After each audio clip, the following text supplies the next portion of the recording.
So we're here today talking with the Meligrove Band, Jay and Brian, as well as Brendan McCarney, who directed and created Ages and Stages, the story of the Meligrove Band. So, what was your reason behind starting this project?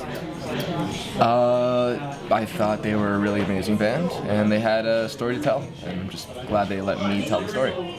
And what's the central story or focus that the film has? It's just about the three core members of the band, now Brian, who's joined in the last couple of years, but just about their start and about their personalities, what makes them a band, what makes them human.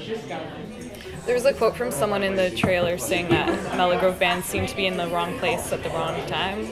How does that translate into what the film was trying to convey? Well, you know who it's, the quote is from? Damien? Damien, yeah. I think you could talk about what he's saying is kind of the opposite of that, is when a lot of bands kind of get a break or make it. There's an amount of talent, and then there's an amount of luck, and sometimes being in the right place in the right time can kind of break a band. And I think he's kind of being a funny guy, making a joke and saying that the opposite is true in his eyes about the Meligrove. So what was the hardest thing about making the film? It went from kind of a small 2-month fun project to a 2-year mammoth, and we got about 120 hours of footage, and it was supposed to be a small weekend project, and it spawned into some gigantic thing, but for the best. So is there a lot of concert footage in the film as well, or is it mainly interviews? There's a healthy amount, but it's not really. There's only one concert, like, full song that we show, and even that we cut down to maybe about 2/3 of it. It's more I didn't want it to be like a lot of those, in my opinion, kind of shitty music docs where it's just the band playing their songs. Like, I might as well just go see them live or buy a DVD of them playing live. The documentary, I want it to be about the band, not about seeing their live show. It's about them, like, as people, their journey, and the whole process that went into making each album and everything. It's the journey. It's all about the journey. How did you manage to add funny or dramatic parts to the film? It wasn't hard. There's only a couple kind of like dramatic moments that, without giving away or getting into too much, it's like, if you see the film you'll understand. But I mean, as far as adding a comedic element to Darcy did a Cribs version of the band's Buster, I think it was called. So he took us through, and that was a part from it. But Darcy adds, I mean, all the guys have a lot of really great lines, but he's got, if you like penis humor, you'll want this to be, yeah. But yeah. That's what I was talking about when I said honesty. Yeah.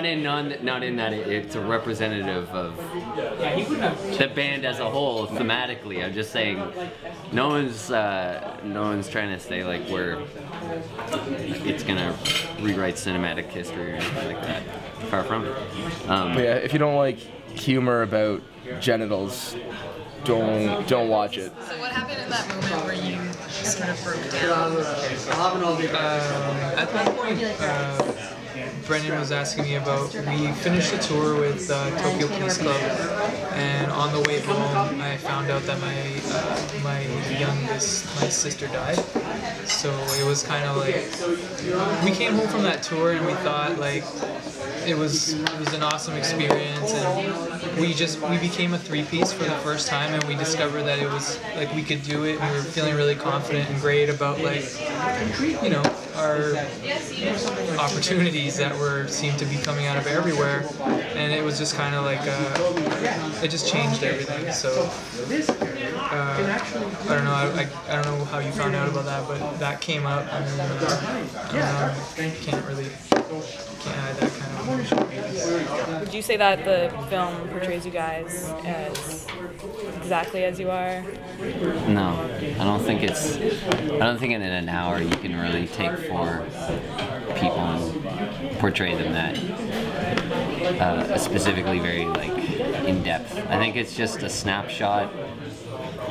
It's more than a snapshot, but it's 2 snapshots side by side. I think one thing that could be said is it's definitely more of us than we've ever let anybody see. So in that sense, you'll get, I mean, there's more, but it's not everything, because like Brian said, you just can't do that in an hour.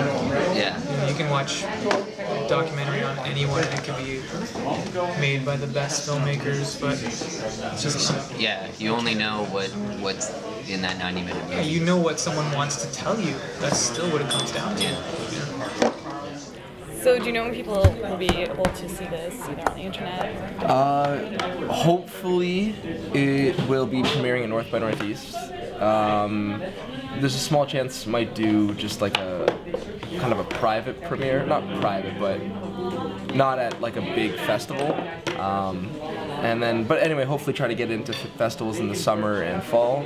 And then hopefully it's up on iTunes and whatever else we decide to do with it in the late fall. So.